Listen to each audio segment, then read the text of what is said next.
ان آیتوں میں اللہ نے یہ بھی فرمایا وما کان المؤمنون لینفروا کافہ، مومنین کے لیے یہ مناسب نہیں کہ سب کے سب جہاد میں نکل جائیں. اپنی جگہ کو پہلے تو کوئی باقاعدہ فوج نہیں تھی نا، جوڑنا چاہیے. تو سارے جا رہے ہوتے تھے. تو اللہ نے فرمایا کہ سب بھی نہیں، پیچھے بھی کام ہے، ہر طرح کے شعبے زندہ ہونا ضروری ہے. اب تو ملکوں کی فوجیں بن چکی ہیں. حضرت عمر رضی اللہ تعالیٰ عنہ کے دور سے باقاعدہ یہ منظم ہونا شروع ہو گیا تھا.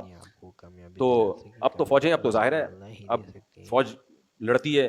لیکن اگر فوج کسی ملک میں ناکافی ہو جائے لڑائی کے لیے، کسی اسلامی ملک کی بات کر رہا ہوں، تو پھر عوام پہ بھی جہاد فرض ہو جاتا ہے. اور پتہ ہے جہاد ایک ایسی چیز ہے کہ جب فرض عین ہوتا ہے نا تو حکومت پر واجب ہوتا ہے کہ اگر فوج کمزور پڑ رہی ہے تو جتنے جوان ہیں ان کو بھی لتر لگا کے بھیجے وہ بارڈر پہ، سمجھ رہے ہیں، اور ان کے لیے پیچھے رہنا جائز نہیں ہے. اور اگر وہ بھی کافی نہیں ہو رہے تو پھر عورت پہ بھی واجب ہو جاتا ہے کہ وہ بھی لڑے جا کے. فقہاء نے جہاد کے احکام بہت تفصیل سے بیان کیے ہیں کہ سب پہ واجب ہو جائے گا، جتنے بھی جوان ہیں، عوام پہ بھی واجب، اور حکومت پر یہ بھی واجب ہو جائے گا کہ اگر یہ کافی نہیں ہو رہے تو زبردستی بھیجے ان کو.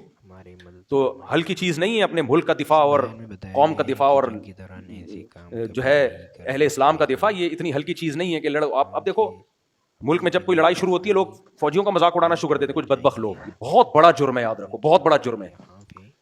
ایسے موقع پہ جب جنگ ہو رہی ہو نا، جنگ، اس موقع پہ کوئی مذاق اڑائے نا اپنے فوجیوں کا، 100 اختلافات ہمیں بھی ہیں، میں بیان بھی کرتا رہتا ہوں. جنگ کے موقع پہ کوئی صحافی ایسی بات کر رہا ہے جس سے نیگیٹیوٹی پھیل رہی ہے، سمجھ لو یہ ملک کا غدار ہے. ایسے میں تو حق بھی چھپا لیا جاتا ہے، حق بھی چھپا لیا جاتا ہے.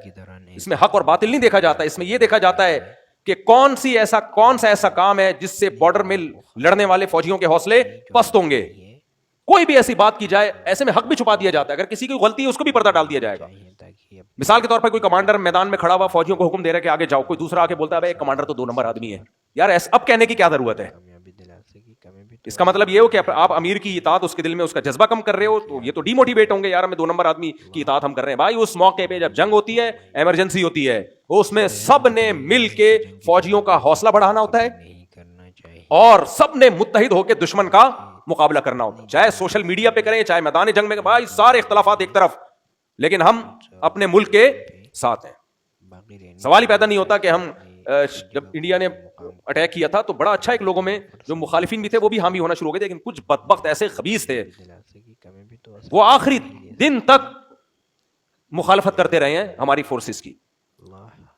خود ہی لڑیں، ہم تو نہیں لڑیں گے، انہی کا کیا کرتا ہے، اس طرح کی بکواسات کر رہے تھے. لیکن جب ادھر سے میزائل داغے گئے ہیں اور پاکستان کو فتح ہوئی ہے تو پھر آ گئے واپس پلٹ گئے نا. یہ منافقین کا یہی ہے، لا الہ الا اللہ ولا الہ الا. تو اس لیے میرے بھائی لڑائی میں جو ہے نا متحد ہو جایا کرو اور یہ کوشش کیا کرو یار ہمیں بھی موقع ملے بارڈر پہ جانے کا. ابھی جب مودی نے میزائل مارے تھے نا تو کئی لڑکوں کے فون آئے، مصعب ہمیں بھی لے کے جاؤ بارڈر پہ. میں کہتا یار میں خود کوشش کر رہا ہوں، ہم بھی 2-4 ٹش کرنے جا کے کیا ہے، گولا آ گیا تو شہید ہو جائیں گے اور کیا ہے. سیدھا حدیث میں آتا ہے الجہاد مختصر طریق الجنہ، جنت کا سب سے شارٹ راستہ کون سا ہے؟ جہاد ہے. ویسے ہمارے کون سے اتنے اچھے اعمال ہیں، وہاں لتر لگنے کا زیادہ خطرہ ہے ہم سب کو. تو سب سے آسان راستہ یہ ہے. تو بارڈر پہ لڑائی ہو، فوجی کمزور پڑ رہے ہو، ہر نوجوان کا جذبہ ہونا چاہیے مجھے بھیجو یار. لیکن اللہ کا شکر ہے جب یہ بنیاد مرصوص آپریشن ہوا تو بہت سے نوجوانوں کا جذبہ تھا، میرا اپنا بھی جذبہ تھا، لیکن کوئی لنک ہی نہیں مل رہا تھا کدھر سے جائیں. میں نے کہا یار مزہ نہیں آ رہا تھا، خدا کی قسم بستر پہ مزہ نہیں آ رہا تھا یار. ادھر جاؤ یار 2-4 میزائل تو داغو نہ، جا کے انگلی کٹا کے ہی شہیدوں میں نام لکھوا دو. تو ایسے موقع پہ یہ جذبہ ہونا چاہیے. یہ بغیرت قسم کے جو صحافی بکواسات کر رہے ہیں نا، ان کی مت سنو. اس موقع پہ کچھ بغیرت صحافی ہیں، وہ گند ہی ان کے منہ سے ہمیشہ گوں ہی نکلے گا. باقی جب جنگ ختم ہو جائے پھر لڑو آپس میں. وہ تو ہم لڑ رہے ہیں، اللہ کا بڑا فضل ہے، سیاسی لڑائیاں بھی ہوں گی وغیرہ وغیرہ بھی ہوگا، تو پھر لڑو آپس میں. دشمن کے سامنے کیا ہے ایک، یہ جو لڑائیاں ہو رہی ہیں نا، یہ ان لڑائیوں کے پیچھے اسرائیل اور انڈیا ہے. سمجھ میں آ رہی ہے بات؟